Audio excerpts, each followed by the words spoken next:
Assalamualaikum warahmatullahi wabarakatuh. Perkenalkan, nama saya Ferdiansa dari Prodi Pendidikan Guru Sekolah Dasar STK IPL Hikmah Surabaya. Pada video kali ini, saya akan memberikan tips cara mengatur manajemen keuangan yang baik. Uang kalian habis terus setiap bulannya, nggak bisa nabung, atau ngerasa kebutuhan sekarang semakin lama semakin berat. Nah, tonton video ini sampai habis. Di sini, saya akan membahas tentang bagaimana caranya untuk memanajemen keuangan pribadi dengan baik. Mengutip dari Bank of America, sebenarnya ada 3 cara utama yang dapat digunakan untuk memanajemen keuangan Anda. Yang pertama ada budgeting, yang kedua ada menabung, baik jangka pendek maupun jangka panjang, dan yang ketiga bebaskan diri dari hutang. Yang pertama, budgeting, mengatur anggaran. Hal ini mungkin terkesan sangat remeh. Ya, karena kalian hanya mengatur dan mencatat anggaran yang kalian miliki. Udah, semudah itu. Namun, sayangnya tidak semua orang menjalankan hal itu. Dan buat kalian yang belum melakukan hal ini, besar kemungkinan kalian tidak akan tahu besaran dari pengeluaran bulanan yang telah dikeluarkan itu banyaknya buat hal apa. Karena terkadang uang yang kita keluarkan gak terasa tuh begitu aja. Seperti air yang mengalir. Bisa saja uang yang kita keluarkan untuk membeli jajanan jauh lebih banyak daripada uang yang kita keluarkan untuk membeli makan sebulan-bulannya. Atau uang yang kita gunakan untuk nongkrong jauh lebih besar keluarannya daripada uang untuk keperluan sehari-hari dalam hidup kita, seperti makan dan lain sebagainya. Nah, maka dari itu penting nih yang namanya budgeting atau mengatur keuangan.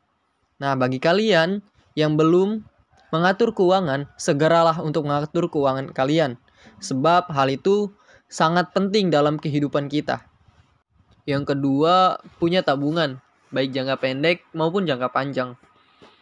Kalian tahu nggak sih, kalau misalnya pada tahun 2017, Go Banking Right, sebuah lembaga di Amerika, membuat sebuah penelitian. Mereka bikin survei, dan ternyata hasil dari survei tersebut mengatakan bahwa sebanyak 41% anak muda di Amerika Serikat tidak memiliki tabungan cadangan sama sekali. Jadi mereka ini hidup dari gaji doang. Dan gajinya itu langsung habis selama sebulan. Dan gak ditabung.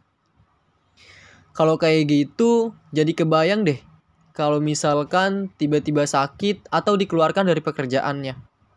Ya, uangnya dari mana gitu loh. Buat biaya kehidupan selanjutnya.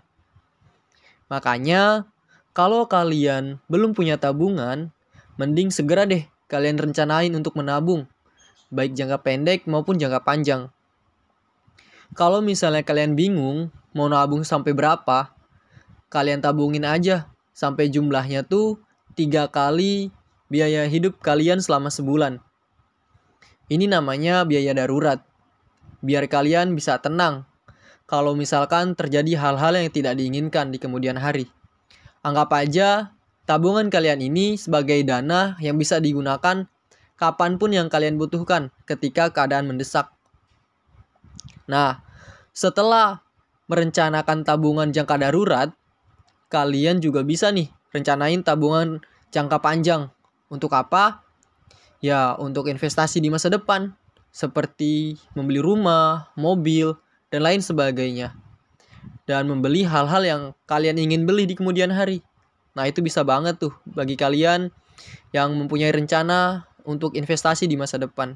Segeralah untuk punya tabungan nih bagi kita yang masih muda, agar keuangan kita ini menjadi tidak sia-sia.